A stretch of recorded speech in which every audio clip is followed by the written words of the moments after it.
Do you know that India's space agency launched a rocket on Friday, 14th of July at 2:35 pm that sent a spacecraft into orbit and toward a planned landing next month on the lunar south pole that will advance India's position as a major space power. The Indian Space Research Organization launched LVM-3 rocket blasted off from country's main spaceport, Satish Dhawan Space Center, on Friday afternoon, leaving behind a plume of smoke and fire. If the mission succeeds, India will join a group of three other countries that have managed a controlled lunar landing, including United States, the former Soviet Union, and China. So in this video, we will talk about Chandrayaan-3 and how India manages to launch Chandrayaan-3 after the failure of Chandrayaan-2 back in 2019 when a last-minute software glitch led to the failure of Chandrayaan-2 mission. So welcome back to our channel.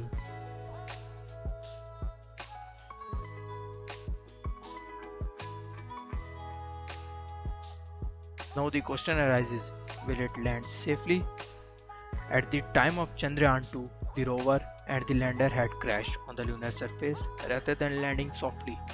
The chairperson explained that the main issue behind such a landing was that 5 engines on the lander gave a slightly greater thrust than expected.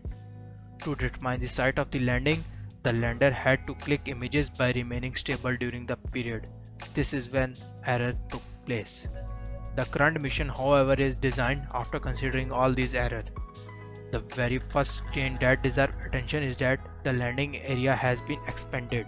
Rather than attempting to reach a set 500 into 500 meter patch for the purpose of landing as done by the previous Chandrayaan-2, the present mission has been instructed to make a safe landing anywhere in an area of 4 cross 2.4 km. Another aspect that comes into focus is the landing site. Chandrayaan-2 landed on the moon's near side, while Chandrayaan-3 is created with the objective to land on the moon's south pole.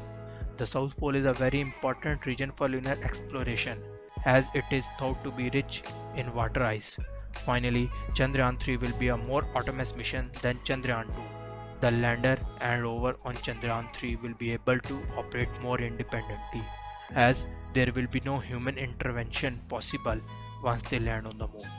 ISRO has set 3 main objectives for the Chandrayaan-3 mission, which include getting a lander to land safely and softly on the surface of the moon, observing and demonstrating the rover's loitering capabilities on the moon, in-sight observation and conducting experiments on the materials available on the lunar surface to better understand composition of the moon.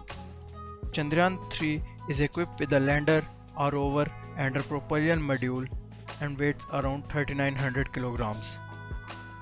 Now I want to tell you that Indian Prime Minister had tweeted earlier that this remarkable mission will carry the hopes and dreams of our nation. Even ISRO chairperson recently stated that the changes to the new mission have been actually failure based. He stated, instead of a success based design in Chandrayaan-2, we are doing a failure based design in Chandrayaan-3. We are looking at what can go wrong and how to deal with it. Now moving toward one of the most important things, and that is how much does Chandrayaan-3 cost. According to ISRO report, Chandrayaan mission will cost rupees 250 crore for the lander, rover and propulsion module, whereas the launch of the mission had cost around 365 crore. It makes the total cost of mission equal to rupees 615 crores. The latest updation about Chandrayaan-3 is that it has successfully completed its 5th and final earthbound orbit raising, marking a significant milestone in its journey to the moon. The Indian Space Research Organization announced this development on Tuesday, setting the stage for the upcoming translunar injection.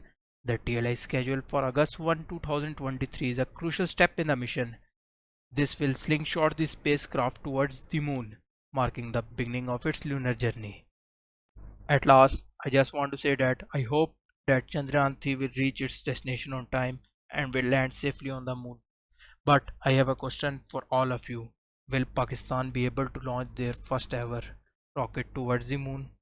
That's a question mark for all of us. In 2011, PakSat IR was launched, on which you are seeing Pakistani TV channel. In July 2019, Pakistan's former Minister of Science and Technology, Mr. Fawad Chaudhry, said that Pakistan will send their first person to space in 2022. But 2022 had gone and question stays still. Will Pakistan be able to do all these things? that a question from me towards all of you. If you have any answer regarding this, feel free to tell me in the comment box. If you like the video, please subscribe the channel and press the bell icon. We will meet in the next video. Until then, Allah Hafiz.